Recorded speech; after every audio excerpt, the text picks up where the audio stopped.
Arabelle Bien-être. 9h-10h, Arabelle Bien-être avec Manel sur Arabelle. Et on se retrouve pour notre rendez-vous quotidien 100% bien-être 9-10h sur Arabelle. Aujourd'hui, je reçois ma chérie Soraya. Soraya Arlid, consultante en bien-être mental. C'est la deuxième partie du sujet. C'est quoi être une bonne maman? C'est un sujet qui a suscité beaucoup de réactions. La dernière fois, Madame Soraya Arlid ne laisse personne indifférent aujourd'hui. Madame Soraya Arlid n'est pas présente avec moi dans les studios, mais elle est en direct par Zoom. Bonjour Soraya. Bonjour Manel, comment vous allez? Très bien, ça me fait super plaisir de vous recevoir Soraya. Moi aussi, ça me fait plaisir. Alors, c'est une nouvelle semaine, c'est la semaine des fêtes. Exactement. Comment ça se passe Soraya? Vous êtes prête pour faire la fête? Oui. alors, on essaie d'être positif, il faut essayer de faire la fête toute l'année. Il faut pas attendre les fêtes de fin d'année. Mais le fait de voir toutes ces décorations sur les chemins, sur les routes, sur les balcons, les fenêtres des maisons, ça nous rend particulièrement heureux et positifs aussi, hein? Exactement. On en a parlé dans l'autosuggestion. Ah. Ça nous rappelle le bonheur, ça nous rappelle les choses positives. Exactement. Vous gardez toujours des bons souvenirs des fêtes, Soraya? Ah oui, évidemment. Très bons souvenirs. Et puis, on a grandi dans cet environnement-là. Et ça nous rappelle que le fait de faire un effort, le fait de faire de la décoration, de rassembler la famille, ça nous rend joyeux. C'est très important ce que vous dites. Alors, je peux déjà vous poser la question par rapport à notre sujet d'aujourd'hui. Comment être une bonne maman? Alors, comment habituer un enfant à aimer les fêtes, Soraya? En faisant la fête. En faisant la fête, ouais. C'est très simple. J'adore votre réponse. C'est bref et... mais vous savez, c'est de la psychologie. Hein. Oui. Donc, je vais faire une parenthèse aujourd'hui, mais je vous laisse d'abord commencer. Comme ça, je ne me fais pas taper sur les doigts. Non, allez-y, Soraya. Je sais que vous suscitez beaucoup de réactions, donc je vous écoute. Donc, alors, je voulais faire une parenthèse quand même très importante aujourd'hui par rapport à la semaine passée, parce qu'on a eu beaucoup de réactions et un club d'antifans, je pense, qui va naître. Alors, ce que j'explique ou ce que j'ai expliqué n'est pas mon opinion. Tout ça, c'est basé sur la psychologie et les neurosciences. Donc, les réponses que je donne à vos questions sont pas du tout mon opinion, d'accord? Oui. Parce que je suis passée par les mêmes étapes que nos auditeurs, où on n'est pas d'accord, où on veut imposer, où on veut donner son avis. Et puis, en faisant nos recherches sur la psychologie, sur les neurosciences, sur la psychanalyse, on s'est rendu compte de ce qui nous donnait de réelles solutions. Et c'est ce que j'explique quand je réponds à vos questions. Parce qu'il y a des auditeurs qui ont dit, bon, ça c'est votre opinion, je ne suis pas d'accord. Mais moi non plus, je n'étais pas d'accord jusqu'à ce que je me suis rendu compte qu'il y avait une autre solution avec laquelle je ne suis pas aussi d'accord, mais qui nous permet de vivre un petit peu mieux. Alors, Soraya, je vais vous raconter une petite anecdote très drôle. Hier, il y a une amie qui est venue chez moi, je l'ai accueillie, on était toutes contentes, on se racontait des choses, et elle a commencé à me raconter un peu ses problèmes. D'accord? Et alors moi, comme une grande fille, j'ai commencé à lui donner des conseils. Alors elle m'a dit Manel, arrête, parce que toi, à ma place, t'aurais pas fait pareil. Arrête de me donner des conseils. Alors j'ai réagi, j'ai dit, écoute, je suis en train de te dire ce qu'il faut faire. Je suis pas en train de te dire ce que moi j'aurais fait. Et donc voilà, Soraya. Tout à fait. Les gens le prennent mal parce qu'ils ne veulent pas. Ils veulent avoir raison. On en a parlé la semaine passée, Manel. Oui. On veut avoir raison. Donc, en fait, c'est est-ce qu'on veut être heureux ou est-ce qu'on veut avoir raison? C'est ça qui fait pas plaisir à entendre. Ben voilà, et puis voilà. La richesse justement de cette émission, c'est que même mes invités, ils ne sont presque pas d'accord. Tous, quand je pose des fois la même question à plusieurs spécialistes, j'ai plusieurs réponses. Et c'est ça qui fait la richesse de cette émission. Chacun a le droit de suivre qui il veut, réfléchir. Et voilà. Donc, Soraya, je vais juste rappeler à nos auditeurs qu'ils peuvent toujours participer à l'émission en envoyant leurs questions, leurs réactions via ma page Instagram Manel Astafid Manel, c'est M-A-N-E-L, Astafid, c'est A-S-T-A-F-E-E-D. Donc, Soraya, pour répondre à la question comment être une bonne maman, j'ai envie de vous poser une question qui s'impose à chaque fois quand on parle de bonne maman ou de bon papa aussi. Comment apprendre à maîtriser sa colère? Les suggestions de coach Soraya Arlid. Alors, la colère, c'est un résultat, d'accord? C'est le résultat d'un vécu. Donc, il faut comprendre d'où vient cette colère, d'accord? Quand on comprend d'où vient cette colère, c'est comme un nœud. Quand on comprend d'où elle vient, on peut défaire le nœud, d'accord? Et on va diminuer cette colère parce qu'on la nettoie. C'est comme quand on nettoie ses lentilles. C'est vraiment cette image que j'ai, c'est de mettre à plat ou un puzzle. On met cette colère, on se dit pourquoi je suis énervée, d'où est-ce que ça vient, pourquoi, comment. Et en fait, c'est pas la réponse qui fait plaisir aux gens, c'est qu'il faut apprendre à se connaître, c'est qu'il faut faire un travail sur soi, c'est qu'il faut faire du coaching. Parce que quand les gens disent arrête de t'énerver, moi je ne suis pas d'accord. Bien sûr, je peux pas arrêter de m'énerver comme ça si quelque chose me met en colère. Par contre, si je prends le temps de comprendre d'où ça vient, eh bien bon, ça c'est tout un processus psychologique qui se passe dans notre tête. Plus on comprend d'où vient l'émotion, et plus en fait elle disparaît. Ah oui. Est-ce qu'il y a à certains moments, Soraya, une colère, je ne sais pas comment vous expliquez les choses, mais une colère chargée, c'est-à-dire qu'elle ne dépend pas de l'acte de l'enfance qu'il a fait sur le champ, mais elle dépend d'un tas de choses dans le passé ou des choses qu'on a vécues. Et ce n'est jamais, au grand jamais, lié à la bêtise de la personne qui est en face de vous. Et ça, nous le savons tous. Ce n'est jamais la tasse qui est tombée qui nous énerve. Ce n'est jamais le pyjama qui est tombé par terre qui nous énerve. C'est autre chose. Et moi, je me suis rendu compte, et je le fais aussi avec mes clients, plus on met de l'ordre dans notre propre vie, et moins on s'énerve. Plus on met de l'ordre dans notre vie, et moins on s'énerve. Pour quelle raison? Parce qu'on a compris que... Qu'est-ce qui se passe pour qu'on s'énerve moins? Mais en fait, imaginez que imaginez que vous devez partir demain en vacances. Manel, vous allez, je sais pas, vous allez à Hawaï, et vous partez 15 jours. Dans quel état vous êtes? Vous êtes super joyeuse. Mais je peux vous garantir que même si votre fils fait tomber son chocolat chaud par terre ou son verre de thé, vous n'allez pas vous énerver tellement que vous êtes joyeuse. Vous êtes tellement vrai, c'est tellement vrai ce que vous dites, oui. Voilà. Donc moi, je me rends compte aussi de ça. Je vais faire une anecdote, ça va parler à beaucoup de gens. Quand on fait des mariages à Bruxelles et qui sont en plein cortège, les gens sont tellement joyeux, les gens sont bien habillés, on est heureux. D'accord? Et quand on reçoit des amendes de la police parce que les voitures sont mal garées, il n'y a personne qui s'énerve. Et tout le monde reçoit cette contravention avec un grand sourire et on en rigole parce qu'en fait, la joie a dépassé ce qui pourrait me mettre en colère. Mais un jour normal, j'aurais pu peut-être tuer le policier. Oui. Donc, il faut faire un travail sur soi, chercher peut-être des ressources à l'intérieur de nous, apprendre à être calme, à se faire plaisir peut-être, Soraya. Alors, la question que vous allez vous dire, quand je vois que je m'énerve sur mon enfant, parce que ça m'arrive aussi, si je vois que je me suis énervée très rapidement pour rien, quand on dit pour rien, ça reste un pyjama, une paire de chaussettes, une porte mal fermée, je vais me dire, mais qu'est-ce qui me plaît pas dans ma vie? Qu'est-ce qui m'énerve? Alors, je vais répondre à cette question qui va parler à beaucoup de monde. Souvent, dans 99,999% des cas, c'est des problèmes de couple. Si je ne m'entends pas avec mon mari, si on a un problème d'argent, si je ne m'entends pas avec ma belle-mère, si mon patron m'énerve, en fait, ça reste à l'intérieur et ça ressort sur qui? Ça ressort sur les enfants. Et ça, c'est presque dans 100% des cas. Et c'est vrai que la plupart des mamans qui ont recours dans des moments de faiblesse à la violence, quand elles s'excusent, elles disent « maman, on n'était pas bien ». Voilà, je trouve que... Exactement. Tout à fait. Et là, on pourrait éviter ce genre de choses. Et je le répète, je le fais aussi en expliquant à ses enfants. Maman est fatiguée, elle a beaucoup de travail, elle doit s'occuper du travail, elle doit s'occuper de la maison. Donc, essayez de m'aider, comme ça je ne vais pas m'énerver. Donc, on leur explique que ce n'est pas leur faute. Oui, parce qu'un enfant se culpabilise, Soraya Izdi, c'est parce que, voilà, on en a parlé aussi avec Bouchra Sarrouk, quand on a parlé des 5 blessures de l'enfance. Très important ce que vous dites, communiquez avec l'enfant, expliquez-le, quand vous n'êtes pas bien, dites-le aussi, un enfant peut tout comprendre. Pour vous, Soraya, un enfant peut comprendre ce qu'on lui dit à partir de quel âge? Quand on n'est pas bien, voilà, maman, on n'est pas bien. À partir de quel âge je peux dire ça à mon enfant? À partir de 0 jour, à partir du jour où il est dans le ventre, on peut commencer à lui parler. Voilà. Parce que c'est des émotions.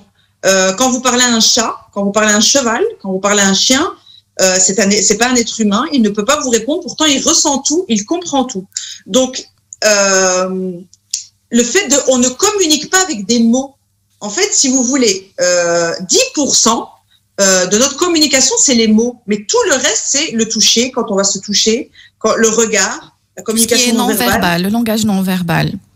Voilà, je peux juste mettre ma main sur votre épaule. Vous allez me raconter un gros souci personnel. Je peux juste mettre ma main sur votre épaule ou juste vous faire un câlin, et ça veut tout dire. Je suis avec toi, je t'encourage, n'aie pas peur, t'inquiète pas, c'est pas de ta faute. Et les gens qui ne savent pas communiquer, alors touchez les gens, j'ai envie de dire. Un câlin, toucher la main, rassurer une personne. En général, nos parents faisaient ça quand ils avaient ce mal à communiquer. Au moins, c'est un regard ou un câlin. Avec les enfants, ça doit être comme ça, les toucher. Et c'est vrai qu'il y a des parents aussi qui ont du mal même à toucher leurs enfants, de les prendre dans les bras. Et ça se transmet aussi à l'enfant. Il n'a pas l'habitude de ni dire, on va même pas parler de dire je t'aime, mais le toucher. C'est Exactement. Eh ben là, j'ai envie de vous dire que c'est en travaillant sur soi que j'aide les gens à oser demander ça à leur mari ou à leurs parents. Ça veut dire que j'ai eu une dame qui a dit à sa mère, tu m'as jamais dit je t'aime. Et sa mère lui a dit, mais tu le sais très bien. Elle a dit, oui, mais je veux l'entendre.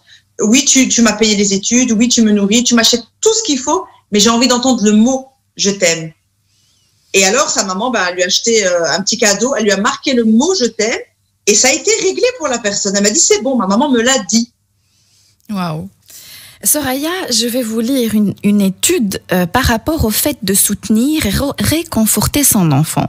Je vais la lire telle qu'elle est. Des études ont montré que les enfants ayant des parents compréhensifs et chaleureux peuvent mieux faire face à l'adversité et s'améliorer dans les tâches cognitives lorsqu'ils sont plus âgés.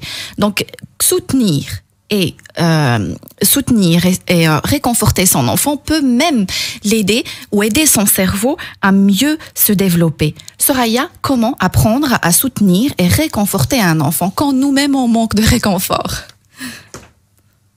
C'est pour ça qu'il faut apprendre sur soi-même. On peut déjà pas donner quelque chose à quelqu'un qu'on n'a pas soi-même. Vous êtes d'accord quand même? J'ai pas entendu. Donc, Soraya. Pardon, je dis, on ne peut pas donner à quelqu'un quelque chose qu'on n'a pas appris à faire soi-même. C'est comme si vous me dites, je vais te préparer une tarte aux pommes. Il faudrait déjà que vous appreniez à la faire pour pouvoir me l'offrir. Exactement. Donc, ma réponse sera toujours la même, Manel, même si vous me faites encore des émissions en 2030, la réponse sera toujours la même. La réponse est toujours la même, c'est il faut apprendre à faire la chose pour soi-même pour pouvoir la faire pour les autres. Et toutes les réponses que je donne ou que j'ai données par rapport aux parents, c'est qu'en psychologie, il y a deux façons d'apprendre quelque chose à son enfant. Deux façons. La première, c'est le conditionnement. C'est-à-dire qu'on l'habitue, par exemple, à mettre, je sais pas moi, du chocolat sur les tartines. C'est à force d'être habitué qu'il prend l'habitude de le faire. Ça devient naturel. Et la deuxième, qui est la plus importante, c'est l'imitation. On a des neurones dans notre cerveau, on imite les gens qu'on voit au quotidien.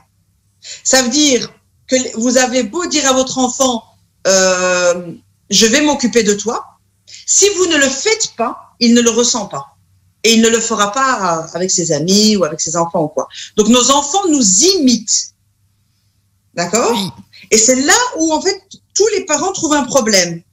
Ils donnent beaucoup de colère, beaucoup de rage à leurs enfants. Ils donnent, mais ils parlent de certaines choses positives. Mais l'enfant ne comprend pas. Tu m'engueules, tu n'es pas gentil avec maman ou avec papa, et tu me dis qu'il faut être gentil avec les autres. Et donc, il y a une interférence, c'est vraiment une interférence de fréquence comme une radio, et l'enfant, il se dit, ok, je comprends pas, donc finalement, je fais rien. Soraya, est-ce vrai que la façon dont on traite nos enfants quand ils sont petits, ils vont faire de même quand ils seront grands avec nous? Exactement. Bon, ça, on peut parler de karma, mais pour être plus douce, je parle des neurones miroirs. En fait, je vous donne un exemple très simple. Quand je vais au supermarché, par exemple, mais ça va parler à pas mal de monde, je ne peux pas m'empêcher de ne pas remplir le chariot, par exemple.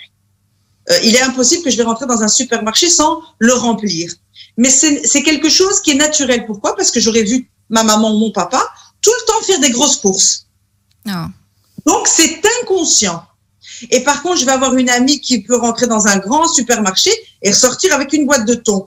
Et ça me fait bizarre. Pourquoi ça me fait bizarre? Parce que moi, j'ai pas vu, pendant 20 ans, j'ai vu quelque chose de différent. Et l'autre personne va trouver ça naturel. Oui. D'accord? Donc, en fait, on ne fait... En fait, un enfant, jusqu'à un certain âge, il enregistre. D'accord? Oui. Et puis après, quand il a fini d'enregistrer, qu'est-ce qui se passe? Eh bien, il imprime. Comme une imprimante. Non. Donc, on a les enfants qu'on a formés. Hein, donc, quand un parent est fier de ses enfants, ben, il ne peut être fier que de son travail.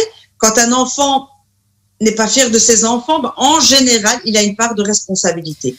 Je ne vais pas dire qu'on a ce qu'on mérite, mais on a toujours une part de responsabilité. On a une part de responsabilité, bien évidemment. Il y a par moment quelques exceptions. On peut dire qu'il y a des exceptions à la règle, Soraya? Bien sûr. Bien sûr qu'il y a des exceptions. Bien sûr qu'il y a des exceptions, mais même les gens qui nous font souffrir, dont nos enfants, sont là pour nous apprendre quelque chose. D'accord. Et ce qu'il y a de plus triste chez certains parents, c'est qu'ils ne se rendent pas compte en fait du mal qu'ils ont fait à leurs enfants. D'accord. Donc moi j'ai une maman qui s'est plainte que sa fille était très très très très radine avec elle. Elle me dit elle ne m'achète rien alors qu'elle gagne très bien sa vie. Elle n'est pas mariée, elle n'a pas d'enfant et tout. Moi je connais un petit peu le parcours de cette dame.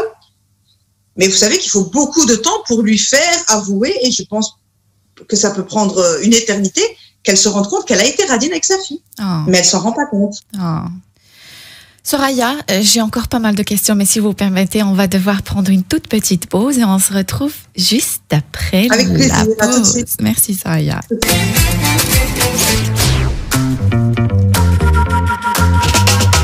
Arabelle Bien-être. 9h-10h, Arabelle Bien-être avec Manel sur Arabelle.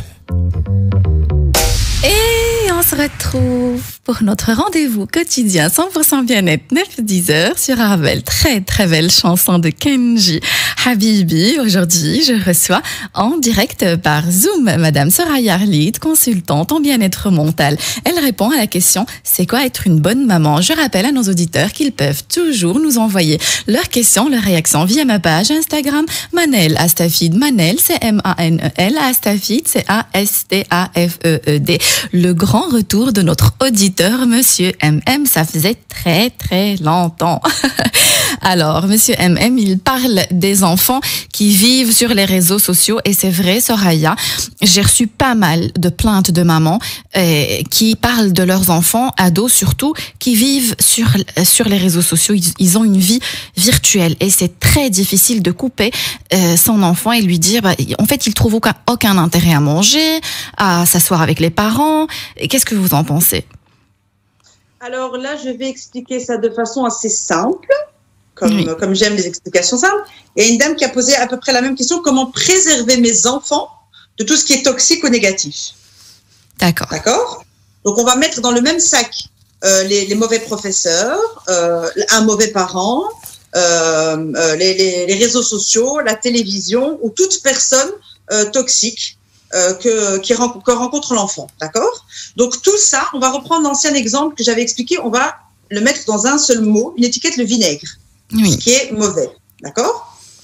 Alors imaginez que votre enfant sort à l'extérieur, qu'il rencontre un professeur pas gentil à l'école ou qu'il va sur un réseau social, il a été taché de vinaigre, donc il a été sali, d'accord? Ok? Quand on est sali, qu'est-ce qu'on fait? On se lave, ok? D'accord. Donc ici, quand on me dit comment faire avec mes enfants qui sont sur les réseaux sociaux ou qui sont avec des personnes toxiques, c'est comme si vous me dites comment faire quand je sors, je transpire, comment faire? Eh bien, il faut se laver, on est d'accord. Et il faut se laver tous les jours. Tout le monde se brosse les dents tous les jours, tout le monde se lave tous les jours parce que c'est normal. Vous n'allez pas me dire à chaque fois que je sors, je transpire. Ah oui, c'est normal. Donc, il faut déjà accepter que l'environnement ou ce qui est toxique est normal, ok? Alors, ce qu'il faut faire, il faut se laver. Comment on fait pour se laver? Comment protéger un enfant? Comment préserver un enfant? C'est avec le miel. L'exemple que j'avais donné, le miel. Et c'est quoi le miel? Pour un parent, eh bien, c'est parler avec son enfant, discuter. Alors, le plus simple pour les parents qui ne s'y connaissent pas du tout, c'est poser des questions. Contentez-vous de poser des questions. Ça s'appelle la maïeutique en psychologie. Donc, juste vous poser des questions, vous êtes en train de faire sortir la poubelle qu'il y a dans la tête de votre enfant. Juste en posant des questions, en faisant des câlins, en lui disant « je t'aime, je suis fière de toi ». Mais le fait de poser des questions, par exemple, je vais dire à mon fils, donc je ne m'y connais pas du tout, par exemple, en psychologie enfantine, je vais juste dire à mon fils « tu as fait quoi aujourd'hui? Qu'est-ce que tu as appris sur les réseaux sociaux? Quel film tu as regardé? Est-ce que c'était intéressant ?» Et en fait, son cerveau, il est beaucoup plus intelligent qu'on le croit. Il fait le triage tout seul. D'accord? Il va se rendre compte tout seul si c'était bon ou mauvais. Il va se rendre compte tout seul s'il perd son temps ou pas. D'accord? Donc, le conseil le plus simple que je peux donner à tout parent, je dirais même un parent analphabète qui ne sait ni lire ni écrire, juste poser des questions à vos enfants. Plus, bien sûr, le « je suis fier de toi », le « je t'aime », le « fais pas attention quand ta maman ou ton papa te dit ça », ou « fais pas attention que le professeur t'a dit ça ». Donc, quand on dit à quelqu'un « fais pas attention, je suis là pour toi », qu'est-ce qu'on lui dit? Bah, tu peux compter sur moi, même s'il y a de la saleté à l'extérieur, je suis là pour te protéger. Et c'est juste ça que les gens ont besoin. C'est très intéressant ce que vous dites, Soraya, parce que au lieu de donner des ordres à l'enfant, arrête de regarder ton GSM, arrête d'aller sur les réseaux sociaux, on s'intéresse à lui tout simplement, tout doucement. Il va peut-être vouloir déposer son GSM et commencer à nous parler. Voilà, il ne faut pas oublier que l'intelligence humaine est naturelle. Donc, on est naturellement intelligent. Par contre, quand on donne des ordres, on donne envie à l'autre de nous énerver et donc de faire le bête. Oui. Donc, un enfant, il sait naturellement ce qui est bon. D'accord? S'il joue avec un chat, s'il regarde des bêtises, il le sait, tout à fait, il le sait. Donc, c'est quand on lui pose des questions qu'on va juste l'aider, d'accord, à prendre la décision tout seul. D'ailleurs, c'est la meilleure façon de quelqu'un. Hein. Même nous, adultes, Soraya, on a du mal avec les autres. Bien sûr qu'on a du mal avec les autres. Mais vous pouvez régler toutes vos relations, Manel. Je vous le donne le conseil aujourd'hui. Vous pouvez régler toutes vos relations en posant des questions. Oui. Je veux dire, quand une femme veut faire un reproche à son enfant ou à son mari, elle n'a pas besoin de lui dire « tu ne me sers à rien ». Elle peut juste lui dire « est-ce que tu peux m'expliquer dans quoi tu m'aides? Est-ce que tu peux m'expliquer qu'est-ce que tu pourrais faire pour moi? Est-ce que tu peux me dire comment est-ce que je peux compter sur toi ?» On n'a pas attaqué, on n'a pas fait de reproche, on a posé une question. Et juste les questions parfois peuvent faire mal. Oui, je comprends. Alors Soraya, c'est une question, je vous en ai déjà parlé. Je l'ai reçue hier en annonçant le sujet sur mon Instagram. C'est une maman qui parle de sa fille de 14 ans. Elle dit elle est très timide au point de demander quelque chose dans la rue. Ça devient contraignant. Elle dit j'essaye de l'aider, de lui demander à faire des petites choses, d'aller chez la voisine, d'aller aborder des inconnus. Mais rien à faire, la fille n'arrive pas. Comment on peut aider un enfant timide, Soraya? Alors, on va poser la question autrement. Comment devenir sociable? D'accord? Alors, comment devenir sociable? Eh bien, c'est en mettant l'enfant dans un environnement avec des personnes pour qu'il finisse par devenir sociable. Donc, moi-même, j'ai eu cette expérience avec un de mes enfants. Et donc, j'ai demandé à un ami qui avait un commerce et j'ai dit, est-ce qu'il peut rester avec toi? Et donc, au début, c'était très difficile, évidemment. Mais il a commencé au fur et à mesure à parler à un étranger, à poser des questions. Il faut le mettre dans des situations. Par exemple, ce que je peux conseiller à cette dame, ce que j'ai fait moi-même, quand je vais au supermarché, je vais chercher, je dis n'importe quoi, du yaourt à la fraise. Je vais dire à mon fils, tu peux aller demander à la dame, s'il te plaît, il est où le yaourt à la fraise? D'accord? Alors, c'est un exercice, c'est ça du coaching. C'est d'être là avec son enfant et d'attendre. Ça peut prendre 10 minutes. Mais le fait qu'il aille, qu'il demande et qu'il revienne, eh ben, vous venez de faire une séance de coaching gratuite. Sans pression, Soraya? Oui, vous attendez, vous êtes là debout et vous dites à votre enfant, va demander au monsieur où sont les chocolats, où sont les yaourts ou quoi. Et vous allez le faire chaque semaine, à chaque fois que vous allez au supermarché, vous êtes en train d'aider votre enfant. Et votre enfant, qu'est-ce qu'il a besoin? Il a besoin de faire l'expérience de parler à un étranger, de sentir que l'étranger lui répond, ne l'attaque pas. Et dans sa tête, qu'est-ce qui se passe? C'est tiens, ça marche, je ne suis pas rejeté. Et puis, il va commencer à prendre du plaisir. Mais il faut avoir un peu de patience, on le fait 2-3 fois. Et puis après, quand on va au restaurant, quand on va au McDo, est-ce que tu peux aller demander du sel? Est-ce que tu peux aller demander une paille? C'est comme ça que je fais avec les enfants. Et il ne faut pas être pressé, évidemment. Toutes les semaines, un petit peu. Mais on commence aussi quand ils sont encore tout petits.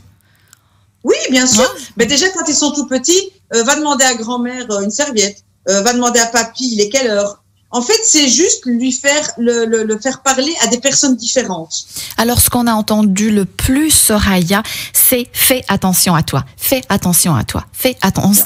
Oui, je vois votre réaction, nos auditeurs qui nous regardent sur le site arabelle.fm. Soraya est choquée, oui. Fais attention à toi. Aujourd'hui, l'image, c'est prends ton stock de vinaigre avec toi. C'était vraiment ça. Au lieu de dire compte sur moi ou je t'aime, donc prends ta dose de miel. Nous, on chargeait nos enfants de vinaigre. Donc, on installe chez eux la peur. Fais attention à toi, c'est vraiment, on leur installe la peur, les croyances limitantes, enfin tout ce qu'il faut pas, quoi. Alors, Gad Elmaleh une fois a dit dans un one-man show, mon papa me disait fais attention, mais je voyais pas quoi je devais faire attention. Je sortais dans la rue et je me disais le danger est partout peut-être. Voilà, mais comme on sait pas à quoi faire attention, qu'est-ce qui se passe? On fait attention à tout. Oui, on effectivement. fait attention à tout. Mais on peut transformer cette phrase par tu peux compter sur moi. Merci, si Soraya. tu as besoin de quelque chose, voilà. Merci, Soraya. On peut juste changer la phrase. Je rappelle à nos auditeurs qu'ils peuvent toujours envoyer leurs questions, leurs réactions via ma page Instagram Manel Astafid. Manel, c'est M-A-N-E-L, Astafid, c'est A-S-T-A-F-E-E-D. C'est une question aussi que j'ai reçue hier, Soraya. Pourquoi on n'est plus compréhensif avec les enfants des autres et pas avec les nôtres? Des fois, on peut, par exemple, entendre un enfant nous parler, se plaindre et se dire, le conseiller, le réconforter. Mais avec nos enfants, on a du mal à faire ça. Pourquoi? Parce que ça, c'est l'ego, en fait. Parce qu'avec nos enfants, on a cette responsabilité et cette image. Donc, je m'énerve sur mes enfants parce que c'est ma réputation qui est en cours, qui est en jeu. D'accord? Avec les enfants des autres, c'est gratuit, ça ne me coûte rien et ça me fait plaisir. Alors là, on va dire psychologiquement, on est détaché des enfants des autres. Ça ne coûte rien, surtout émotionnellement, Soraya. Oui, bien sûr. En fait, c'est le fait qu'on accepte que notre conseil soit accepté ou pas. Le fait qu'on soit détaché. Donc avec l'enfant de l'autre, qu'il écoute ou pas, c'est bon. Et c'est ce qui se passe avec les grands-parents. C'est pour ça que l'éducation avec les grands-parents passe beaucoup mieux, parce que les grands-parents sont détachés. Ils ont fini leur boulot avec nous. Et quand ils donnent des conseils à nos enfants, s'ils n'acceptent pas, c'est pas grave. Et en fait, c'est ça que nous, on doit apprendre à faire. C'est horriblement difficile, Manel. C'est horriblement difficile. Je vais donner une instruction à mon fils. Et s'il ne l'écoute pas, c'est pas grave. Là, je peux vous dire que c'est vrai que c'est de la torture pour un parent. Comment ça, c'est pas grave? Il doit m'écouter. C'est vrai, vous avez tout à fait raison. D'accord. Et je vais vous partager avec vous. Hier soir, j'ai fait un exercice sur moi-même. Et j'ai répété 10 fois, c'est pas grave s'ils jettent leur pyjama par terre. C'est pas grave, je dois l'accepter. C'est dur, hein. Vous imaginez tout ce qu'on a pu étudier dans notre vie ou apprendre. J'enseigne, j'accompagne des gens et je bloque encore sur le pyjama qui traîne par terre. C'est parce qu'on n'accepte pas. Oui, je comprends, Soraya. Donc, la réponse, c'est parce qu'on a un certain détachement émotionnel. C'est très intéressant ce que vous dites, Soraya. Alors, pour mieux communiquer avec notre enfant, Soraya, vous avez déjà parlé de s'intéresser à lui au lieu de lui donner des ordres. On s'intéresse à son enfant, on lui pose des questions et aussi, qu'est-ce que vous avez dit encore? Rappelez-moi, Soraya, j'ai un truc. Poser des questions. On s'intéresse à lui. Et par exemple, Soraya, vous, excusez-moi, j'ai eu un petit trou de mémoire, ça m'arrive de temps en temps. Alors, Soraya, votre fille, par exemple, a fait une bêtise. D'accord? On va dire une bêtise monumentale, Soraya. Pas jeter le pyjama par terre. Comment Soraya communique avec sa fille? Alors, je vais vous dire ce que j'ai remarqué. C'est que quand je me prépare, c'est pour ça qu'il faut travailler sur soi. Oui. Quand je me prépare, d'accord, à ce que mon enfant fasse une bêtise, je ne m'énerve pas. Même si la bêtise est très grave, j'en rigole. Et puis, je me rends compte qu'une toute petite bêtise minime, je peux m'énerver et m'emporter. Alors, quand j'analyse, parce que je m'auto-analyse et j'adore essayer de comprendre le comportement humain, c'est quoi la différence entre les deux bêtises? Et c'est pas parce qu'elle est moins grave, parce que je n'étais pas préparée, parce que je n'avais pas mis en tête que c'était possible qu'elle fasse la bêtise. C'est ce qu'on appelle, pour les gens qui veulent faire des recherches, vivre en conscience. En fait, c'est être conscient à chaque moment que c'est possible que l'omelette soit bien cuite ou qu'elle soit brûlée. Si je me mets en tête que mon enfant va brûler l'omelette, quand j'arrive, je m'énerve pas parce que je me suis préparée. Ah ben, un enfant, c'est tout simplement des bêtises, quoi. Faut l'accepter. Oui, mais en fait, il ne faut pas le dire une fois, il faut le répéter. On a parlé de l'autosuggestion. Oui. Il faut répéter. Donc, je dois le faire tous les matins. Je dois me dire, ok, voilà, maintenant, j'ai demandé à mes enfants de faire ça, mais c'est possible qu'ils ne le font pas. Il faut toujours se le rappeler. Très important, Soraya. Si vous permettez, on va prendre une toute petite pause d'une petite minute. On revient juste après. Restez avec nous. Et On se retrouve pour notre rendez-vous quotidien 100% bien-être 9-10 heures sur Arabelle. Aujourd'hui, je reçois coach et maman Soraya Arlid, consultante en bien-être mental. Elle répond à la question c'est quoi être une bonne maman. Je rappelle à nos auditeurs qu'ils peuvent toujours participer à l'émission en envoyant leurs questions, leurs réactions via ma page Instagram. Provisoirement, Manel Astafid. Manel, c'est M-A-N-E-L. Astafid, c'est A-S-T-A-F-E-E-D. A-S-T-A-F-E-E-D. Soraya, c'était très important de souligner maman et coach, parce que quand on n'a pas l'expérience avec les enfants, c'est difficile de donner des suggestions et des conseils. Exactement. Alors, je vais juste reprendre, si ça vous dérange pas. Soraya, je me demande pourquoi je vous entends un peu moins bien que tout à l'heure. Non, moi je vous entends très bien. D'accord, je vais essayer d'augmenter le son chez moi. Voilà, je vous écoute, Soraya. Non, juste répéter la question qui revient souvent. Donc, comment préserver nos enfants et comment se préserver, c'est la même chose. C'est toujours cette histoire de miel et de vinaigre. Donc, si je me mets du miel, c'est-à-dire si je me fais plaisir, si je prends du temps pour moi, si j'imagine que mon enfant va faire une bêtise, quand mon enfant fera la bêtise, le vinaigre, ça va pas m'atteindre. Ah. D'accord ? Pour mon enfant, c'est la même chose. S'il sort à l'extérieur ou sur les réseaux sociaux, il reçoit du vinaigre, ce qu'il faut que je fasse dès qu'il rentre, je lui mets du miel. C'est quoi du miel ? Bonjour mon chéri, comment tu vas ? Est-ce que ça a été ? Qui a été gentil avec toi ? Qui n'a pas été gentil avec toi ? S'intéresser, si vous n'êtes pas psychologue, et n'avez pas besoin d'être psychologue, vous vous intéressez à la personne, c'est du miel. Et donc, c'est ce qu'il faut faire aussi avec soi-même pour ne pas s'énerver sur les enfants, ce qui est le plus important. Soraya, cette émission, on l'a préparée ensemble et on a prévu de parler du respect. Comment gagner le respect de son enfant pour lui apprendre le respect. Soraya, c'est véridique. J'ai eu une conversation avec une maman qui me parlait, qui se plaignait de sa fille. Elle me disait, ma fille ne me respecte plus. Comment elle réagit avec sa fille? Ah ben, elle me dit, elle ne me respecte pas, je ne la respecte pas non plus. Et je lui dis que si tu veux que je te respecte, tu n'as qu'à me respecter. Voilà, comment gagner le respect de son enfant. Voilà, il y a des moments où on entend des conversations, des disputes de papa et même maman et enfant et on se dit, mais il n'y a plus rien, il n'y a aucun respect. Alors là, il faut, bon, on va pas l'imposer. Le respect, c'est quelque chose qui se gagne, d'accord? D'accord? La personne doit donner envie d'être respectée. Alors, comment on fait pour donner envie à ses enfants de se respecter, d'accord? C'est en étant gentil, mais en mettant des limites. Ça veut dire qu'il faut parler avec ses enfants, leur dire, écoutez, faut pas, je suis gentil avec vous, mais il faut pas oublier que c'est moi le parent ou c'est moi le patron. Il faut le dire. Ensuite, il faut interdire des choses ou il faut empêcher des choses. Ça veut dire qu'il faut un enfant, pour la règle la plus simple, pour qu'un enfant respecte son parent, il faut qu'il ait des règles. Il faut qu'il ait un cadre. Donc, un enfant gâté, un enfant trop chouchouté ne vous respectera pas. Pourquoi? Parce qu'il a trouvé un terrain vague et ça va dans tous les sens. Le respect, c'est une barrière. D'accord? C'est qui met cette barrière? C'est le parent. D'accord? C'est comme si je vais dire à quelqu'un, écoutez Manel, vous pouvez m'appeler, mais pas après 20 heures. J'ai mis une barrière. D'accord? Oui. Donc, je vais dire à mon enfant, je vous emmène au fast-food, mais chacun va prendre un menu et une glace, pas plus. J'ai mis une barrière. D'accord? Ah mais okay. Attendez, je suis obligée de m'attarder là-dessus parce que c'est non, c'est très important ce que vous dites. Donc Soraya a invité son enfant à une sortie, par exemple dans un fast-food, sortie voilà une fois par semaine, et ou alors aller lui acheter un cadeau par exemple et déjà mettre des limites. Pour vous, c'est pas une bonne idée?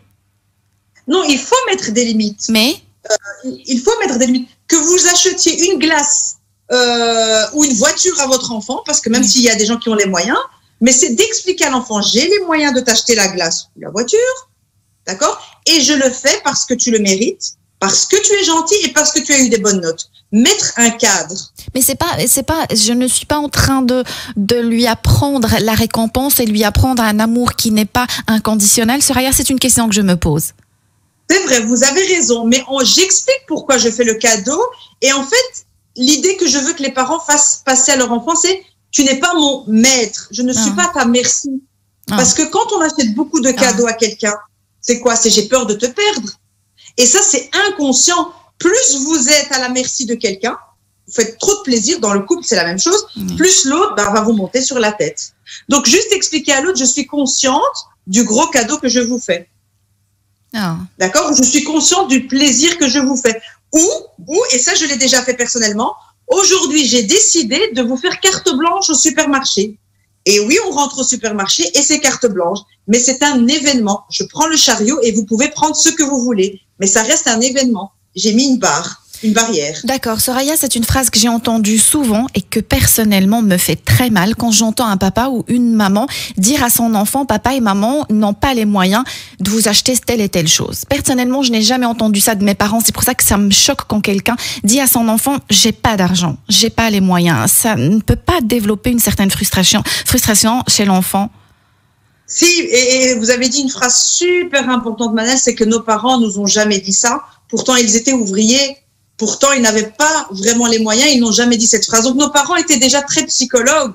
C'est que les parents intelligents de l'époque, ils ne disaient pas « j'ai pas les moyens », mais ils disaient « je vais travailler plus pour pouvoir te l'offrir ».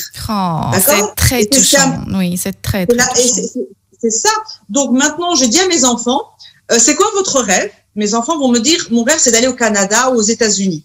D'accord? Et je fais le calcul avec eux. Voilà ce que ça nous coûterait, voilà. Eh ben, maman va essayer de travailler plus pour pouvoir se l'offrir. Donc, on va s'organiser ensemble pour pouvoir se l'offrir. Donc, si vous m'aidez et que vous ramassez vos pyjamas, parce que je vais négocier aussi en même temps. Oui. Donc, si vous faites ça, on va s'entraider. En fait, on est comme dans une entreprise. Donc, on va s'entraider. Et puis, je dis aussi à mes enfants, par exemple, essayez de travailler bien à l'école. Comme ça, je ne dois pas prendre des professeurs particuliers. Comme ça nous fait des économies. Cet argent-là, on peut le récupérer. On explique aux enfants comment on fait pour atteindre un objectif ensemble. Il n'y a jamais d'impossibilité. D'accord? Par contre, comment on peut s'organiser pour le faire? Et ça, c'est une phrase qui m'a beaucoup marqué chez mon père. C'est quand je demandais quelque chose, c'était « Ok, il n'y a pas de problème, je te l'offrirai ». Donc, il y a cette possibilité, cette ouverture, et c'est ce qui permet qu'on ne soit pas frustré aujourd'hui. Oh, ça me touche ce que vous dites, Soraya, ça paraît, mais c'est très touchant ce que vous dites. Alors, Soraya, qu'est-ce que passer des moments de qualité avec son enfant? Parce que des fois, on se dit, parce qu'on est maman au foyer, c'est parce qu'on ne travaille pas, qu'on est consacré, qu'on peut consacrer beaucoup plus de temps à nos enfants. Mais est-ce que c'est vraiment des moments de qualité? Qu'est-ce que passer des moments de qualité avec son enfant, Soraya? Alors déjà, malheureusement, quand on est mère au foyer, on a difficile à prendre des moments de qualité. Pourquoi? Parce qu'on a beaucoup de temps. Ça, c'est aussi humain. Plus on a de temps, moins on s'organise. Et c'est souvent les mamans très occupées qui donnent de la qualité à leurs enfants parce qu'elles n'ont pas beaucoup de temps. C'est quoi passer un moment de qualité avec son enfant? Eh ben, c'est les enfants, tout le monde, je sais pas moi, met son pyjama, on va faire une soirée. On va faire une soirée, le mot soirée, on va faire une soirée fille. C'est quoi une soirée fille? C'est une bouteille de limonade, c'est un paquet de chips dans un grand bol et vous choisissez les films. Donc, je vais dire à un de mes enfants, tu choisis le film. À l'autre, tu prépares le plateau avec des verres, une bouteille de limonade, un paquet de chips et une couverture. On éteint la lumière et on fait une soirée cinéma. Alors, quand je dis aux enfants, on fait une soirée cinéma, c'est les plus heureux. D'accord? Et c'est très, très, très simple. C'est ça un moment de qualité, c'est on va passer un moment ensemble. On marque le moment. D'accord? On le dit. Ok, ou bien on va faire une après-midi glace, je dis n'importe quoi, une après-midi crêpe. Eh ben on va aller chez le glacier et chacun peut prendre sa crêpe. Ben, c'est mettre le cadre, d'accord? C'est la différence entre les parents qui disent mais tu sais très bien que je m'occupe de toi, tu le vois bien. Non, il faut le dire. Merci, merci. Je suis en train de lire les messages de nos auditeurs. Je rappelle à nos auditeurs qu'ils peuvent toujours participer à l'émission en envoyant leurs questions, leurs réactions via ma page Instagram Manel Astafid. Manel, c'est M-A-N-E-L, Astafid, c'est A-S-T-A-F-E-E-D. Sam, merci beaucoup. Il vous passe le bonjour. Merci beaucoup, Sam. Merci, Nadia. Merci, Ali. Merci à tout le monde. Merci vraiment. C'est des messages qui font chaud au cœur. Merci beaucoup. Soraya, comment faire admettre à son enfant son erreur? C'est un peu difficile pour les enfants un peu têtus. En admettant ses propres erreurs. Ah, ben voilà. Si on n'arrive pas à s'excuser quand on fait une bêtise avec les enfants, ils s'excuseront jamais. Ah bah oui, bah déjà si c'est pas une faiblesse de dire à son enfant je m'excuse, je me suis énervée pour rien. D'accord? Voilà. Je suis désolée, je me suis énervée sur toi, mais la vérité c'est que j'avais un problème au travail. Ou la vérité c'est que je me suis disputée avec papa et ma colère je l'ai mise sur toi. C'est admettre son erreur et surtout quand vous allez vous excuser auprès de votre enfant, je dis pas qu'il faut le faire tous les jours. D'accord? Oui. Mais c'est comme si vous enlevez le vinaigre et vous remettez du miel. Donc dites, oui, je sais que j'aurais pas dû m'énerver, ou bien je m'excuse, ou allez, on va essayer d'oublier ce qui s'est passé et on va faire une après-midi crème fraîche ou crêpe, je sais pas. Très important. Donc, on ne doit pas s'attendre à ce que l'enfant s'excuse si nous-mêmes on s'excuse pas. Soraya, j'ai 2 minutes, s'il vous plaît. Si je vous pose cette question-là, comment aider mon enfant à affronter la vie? Comment vous allez me répondre? En apprenant à l'affronter, et notre enfant va nous imiter. D'accord? Si vous n'avez pas été quelqu'un de courageux, si vous n'avez pas relevé vos défis, si vous n'avez pas combattu votre timidité, si vous n'avez pas demandé d'excuses aux gens à qui vous avez fait du mal, c'est normal que votre enfant, en psychologie, il va vous imiter, il fera la même chose que vous. D'accord? Donc, si votre enfant vous voit vous dépasser, il va vous imiter très naturellement. Le mielé aussi, comme le dit Soraya souvent. Le mielé. Le mielé, les prendre dans les bras, des câlins, un film, un paquet de chips, ça vous coûte rien. Vous savez, ça vous coûte 4 €. Je répète, une bouteille de limonade, un paquet de chips. Mes amours, aujourd'hui, j'ai envie de vous faire plaisir. C'est pas la même chose que, allez, on va aller manger parce que j'en ai marre. C'est pas la même chose. Soraya, merci. On arrive déjà à la fin de cette émission. C'est un peu hors contexte, mais il y a aussi des femmes qui nous écoutent, qui n'arrivent pas et qui essayent de devenir maman et qu'elles n'arrivent pas. Qu'est-ce que vous avez à leur dire? Bon, bah, alors là, il y a tout un processus qui se passe dans la tête, mais souvent, les mamans que j'ai connues qui ont réussi à tomber enceinte, après des dizaines d'années, enfin, une dizaine d'années d'essais, c'est de lâcher prise et de se mieler, j'ai envie de dire. C'est-à-dire qu'elles essayent de trouver d'autres plaisirs dans la vie pour que leur cerveau lâche prise sur le fait d'avoir absolument un enfant.